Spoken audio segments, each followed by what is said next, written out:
i7 ગુજરાતનો અવાજ। નમસ્કાર દર્શક મિત્રો, i7 ન્યૂઝ ગુજરાતીની સાથે હું છું આપની સાથે પાયલ બામભણિયા। તો જોઈએ આજના મહત્વના સમાચાર। આણંદ જિલ્લાના આંકલાવ તાલુકાના ગંભીરા નદીમાં ખનિજ માફિયાઓ બેફામ, સરકારી બાબુઓ કેમ મૌન? ગંભીરા નદીમાં ખનિજ માફિયાઓ બેફામ બન્યા છે, પણ સવાલ એ છે કે આ માફિયાઓ કોના જોરે કૂદી રહ્યા છે? ગેરકાયદેસર રેતી ખનનનો કાળો કારોબાર ચલાવતા બીટુ અને ગોપાલ છે કોણ? કયા અધિકારીઓના આશીર્વાદથી ફૂલજોશમાં ચાલી રહ્યો છે કાળો કારોબાર? આણંદનું ખાણ ખનિજ વિભાગ અને સ્થાનિક તંત્ર કેમ આંખ આડા કાન કરીને બેઠું છે?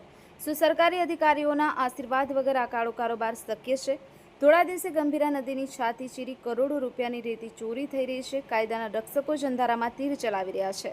સ્થાનિક લોકો વારંવાર રજૂઆતો કરે છે, છતાં ખાણ ખનિજ વિભાગના અધિકારીઓ એર કન્ડિશનર્ડ ઓફિસોમાંથી બહાર નીકળવા તૈયાર નથી।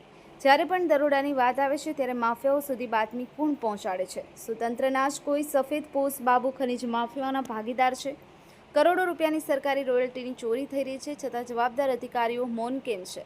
ખાણ ખનિજ વિભાગના ભ્રષ્ટ અધિકારીઓ સામે પગલાં ક્યારે લેવાશે? માફિયાઓની દરોડાની એડવાન્સ બાતમી આપતું વિભીષણ કોણ છે?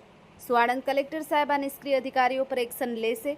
સરકારી તિજોરીને કરોડોનું નુકસાન પહોંચાડતા બાબુઓ જેલ ભેગા કેમ નહીં? જનતા ટેક્સ ભરે છે અને સરકારી અધિકારીઓ માફિયાઓને છાવરે છે। આ ખેલ હવે બંધ થવો જોઈએ। i7 આ ભ્રષ્ટાચાર સામે ઝુંબેશ ચાલુ રાખશે જ્યાં સુધી જવાબદાર અધિકારીઓ સસ્પેન્ડ નહીં થાય। ભ્રષ્ટ અધિકારીઓના અને ખનિજ માફિયાઓની મિલીભગત વધુ પર્દાફાશ માટે જોતા રહો i7 news Gujarati. Bureau chief Narendra Sharma સાથે, આણંદ।